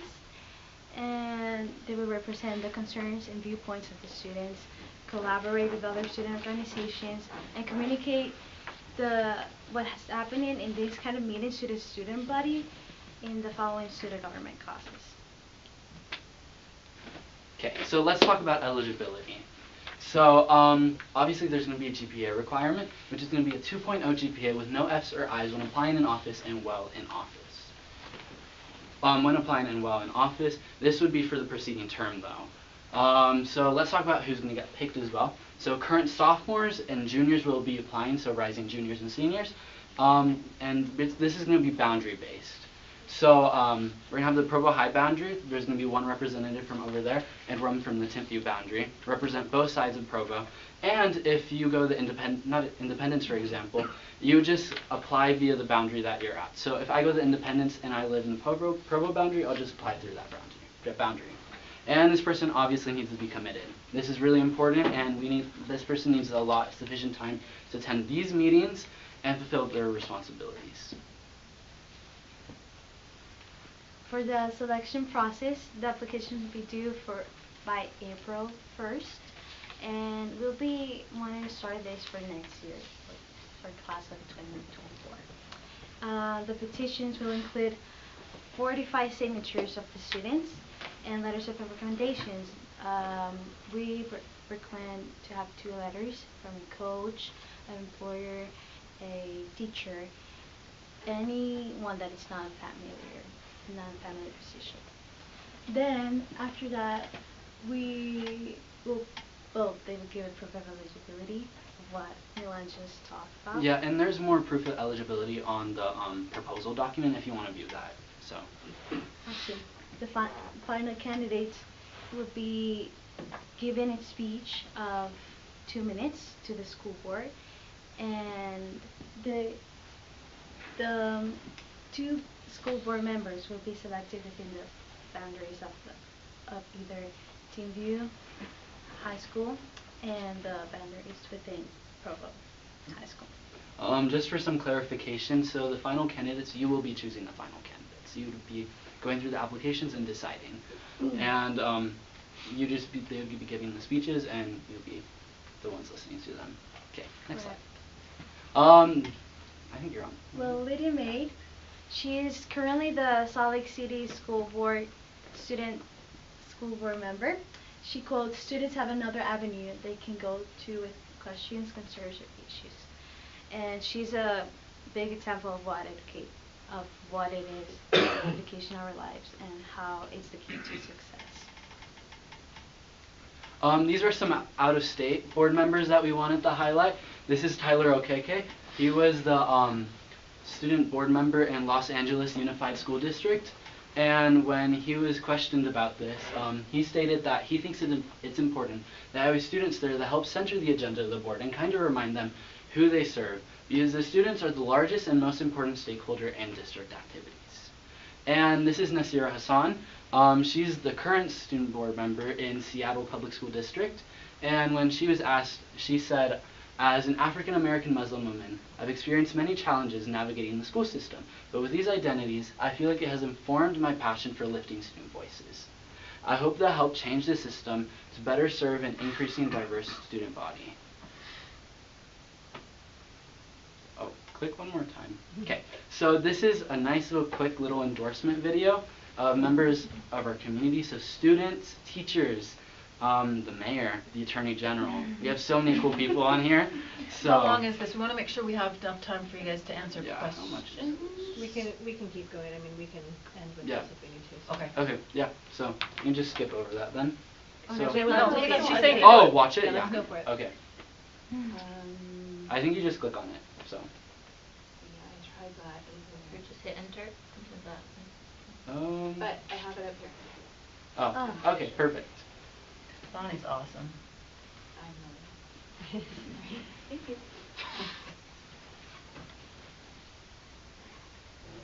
Hi, I'm Allie Wakefield, Student Body President here at Provo High, and I'm here with Alana Totai, Vice President of Organizations, and Lindsay Little, Vice President of Activities, and other members of our student government, and we are in support of the addition of a non-voting student school board member. Hello, my name is Mami Tigua, and I serve as the principal here at Teamview High School. I love it when students give me feedback on things that we can do better here. And I completely endorse students being represented at the school board as well. There's so much that they have to say, and after all, we are serving them. Thank you. Hi, my name is Claire Jenkins. I am a junior at Teamview High School, and I think it would be so important to have a student at every school board meeting because I think students have a different perspective than adults, and I think it's so important that students have a say in their education and how things run at their school, because ultimately the students are the ones that are in school currently, and they know what works best for them and how they can best support their peers. And yeah. Hello, my name is Michelle Capusi, and I am the mayor of Provo. I am here to speak on behalf of Lizzie and Milan and their idea of bringing students to the school board. Why do I love this idea? I love this idea because this gives an opportunity for students who are a huge portion of what we discuss being on the school board as a previous school board member, to have say-so and to learn those systems from the inside out. The impacts I think this would have not only on those that get picked to participate in this position, but for others that in the future will be a part of it will be huge. It's the beginning of learning about democracy and the way democracy works. And I think it's a wonderful idea. And as the Mayor of Provo, I am in support of this. So thank you. Hi, I'm Kaylee Mink, a student here at Provo High, and I think having a student board member is very beneficial for our school because it is a direct form of representation. I'm Kaylee Smedley from Provo High, and I support the idea of having a student representative.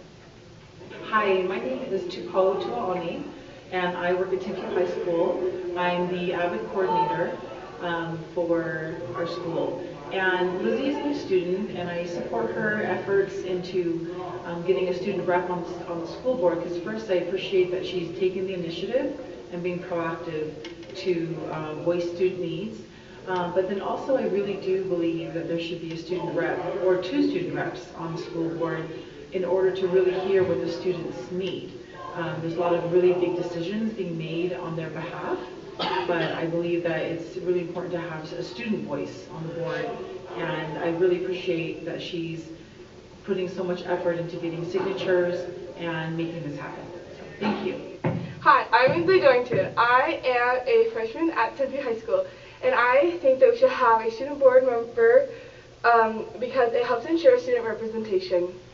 Hi, I'm Rachel Cutler, and I teach English at Provo High School. I think having a student representative on the school board would be extremely beneficial to all students and teachers because we need to hear what our students need so that we can best serve them. Hi, I'm Lahela, and I'm a student here at Provo City Schools District, and I think having a student board member would help us to have the opportunity and the resources to voice our voice to the school board.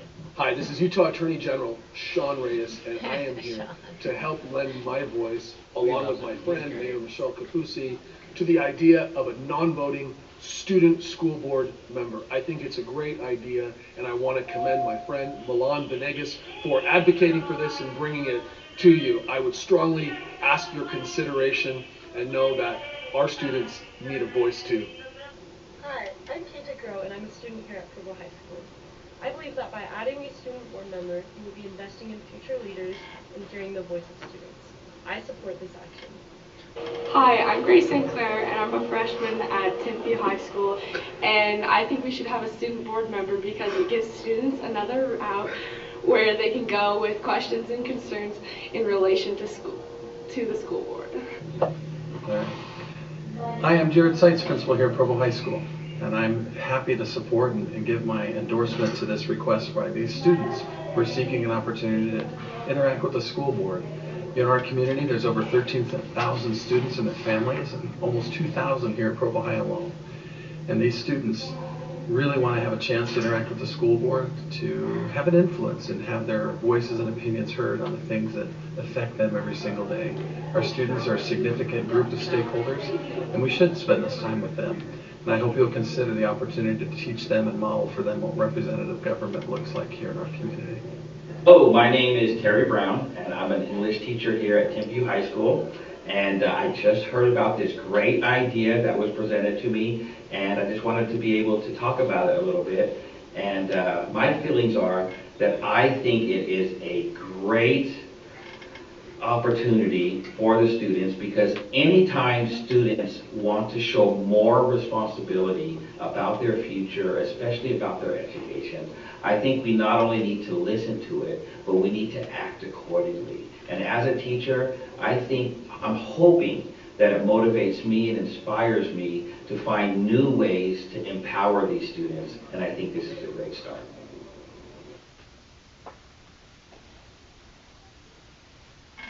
Okay, that's our quick little nice video. We want to thank everyone that was in it.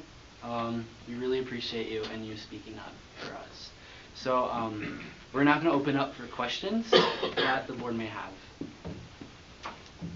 I'll start if that's okay.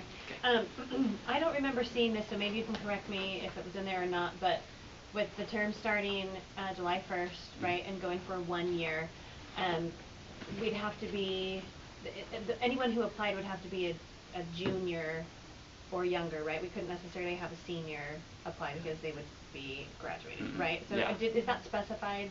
Should we specify that? So it would just be rising juniors, Okay. rising Coming juniors and junior or- rising sophomore. Rising juniors, my goodness. And rising seniors. And rising Yeah. seniors. Rising, my goodness, I'm so sorry guys. Current It's juniors, been a day. current juniors, current sophomores Yes, can apply, correct. right? So you Mhm. wouldn't be including freshmen in that? No. Okay. And do we want that language then in It's eligibility? Is it to say It that? is in there. Yeah, today. yeah. Okay, it's in there. Okay. I first want to just commend you and all of the students who are here.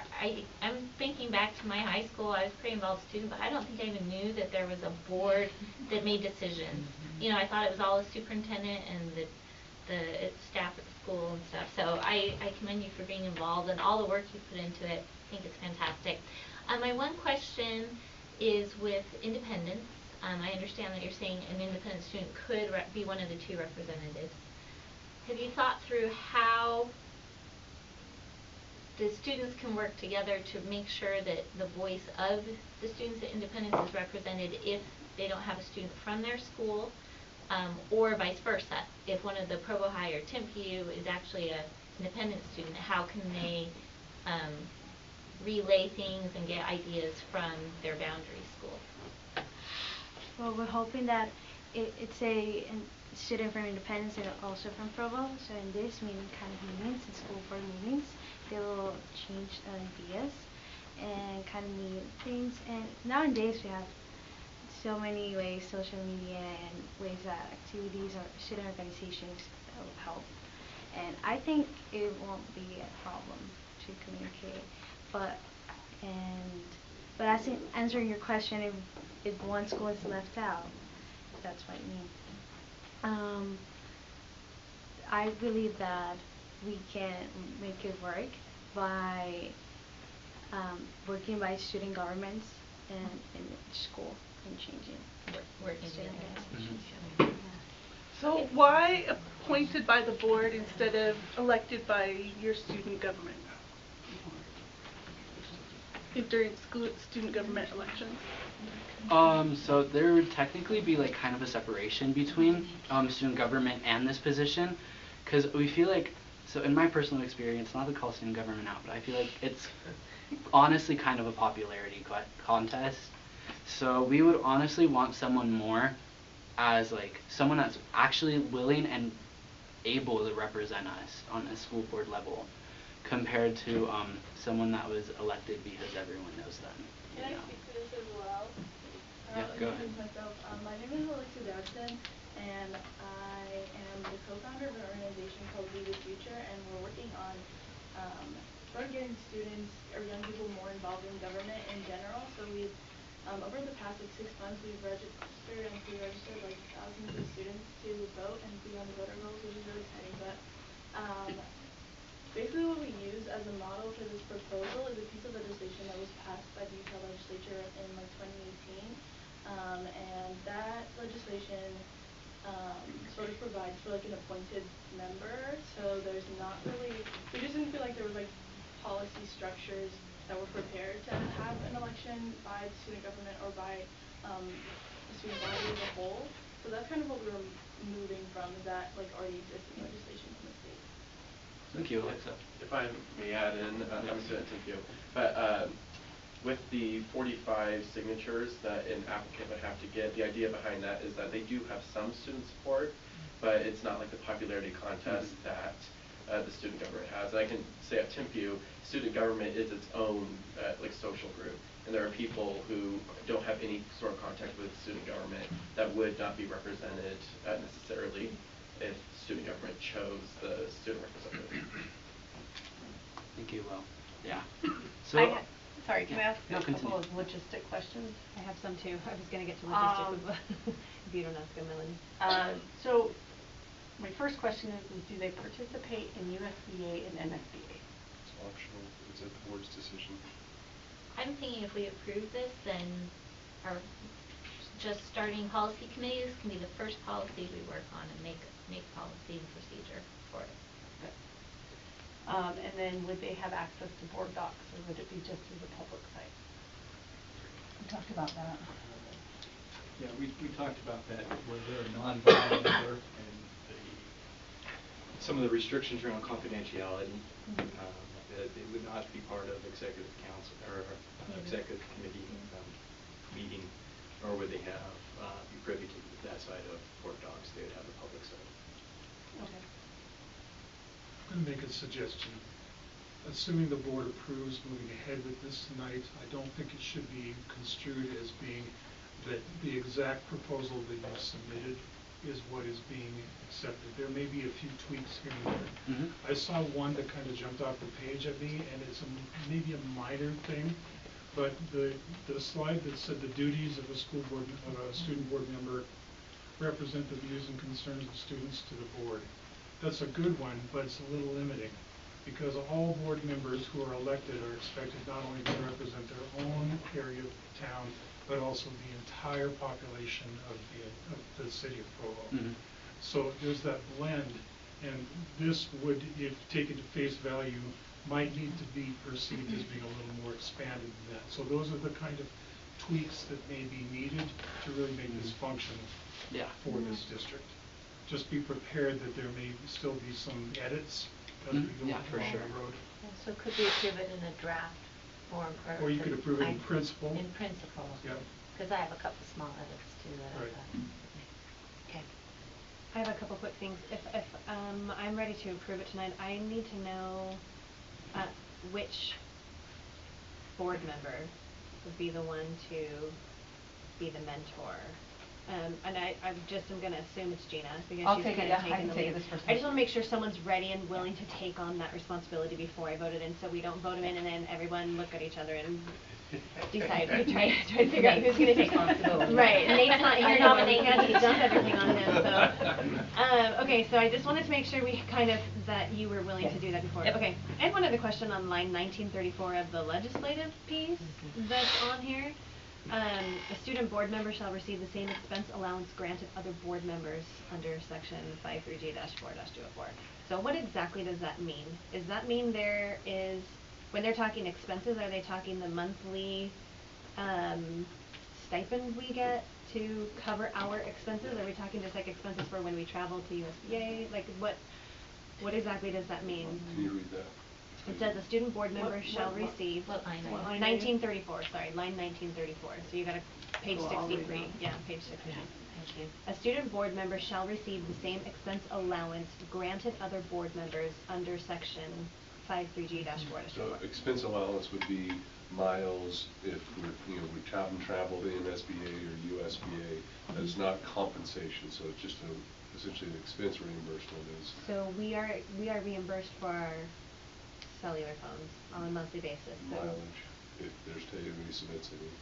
So would they receive that same thing? And I just want to make sure financially we're open to that. But I mean, it's a small expense, but I don't think we're required to. This is just recommendation. So if we choose, especially for this first year when we're getting our feet under us, then we can maybe get a better idea of what expenses are incurred and if we do need to reimburse the students. That's a good question. I don't think it's required though. This is all recommended. I guess we're not reimbursed, sorry, for our cell phones. We're reimbursed for internet to make sure we have access to this. So I don't know if we want to consider the same thing or not, but And the big thing is the reason for that is how many phone calls and work that you're currently doing.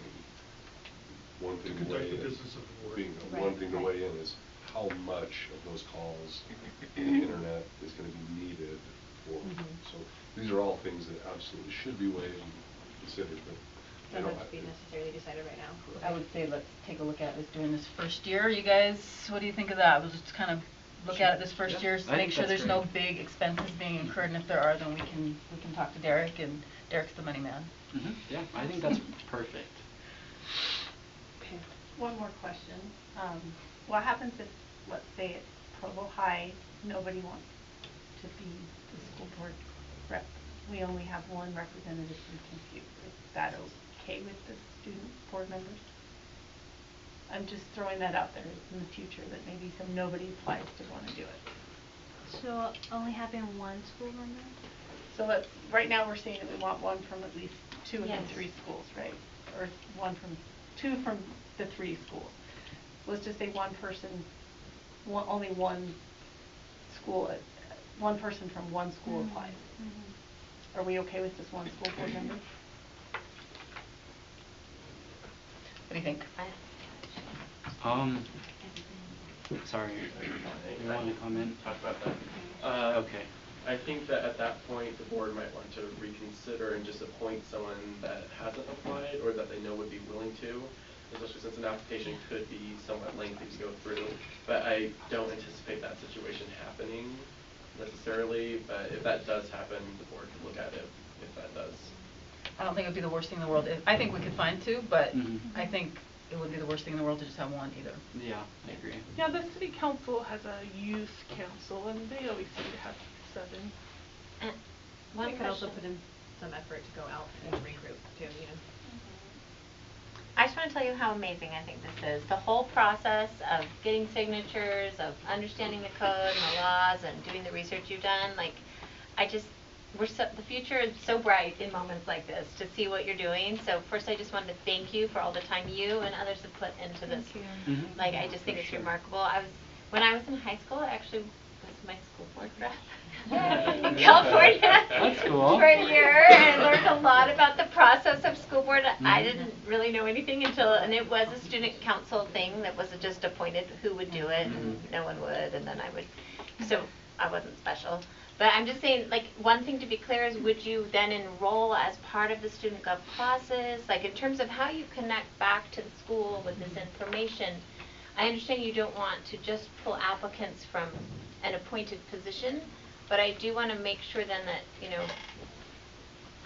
that you're able to be effective as you go back into your schools, and to communicate that. So I don't know what your vision is for that. Like, would you then register and take that student gov class, or how that would work on a school end? But that's something I think it's worth thinking about.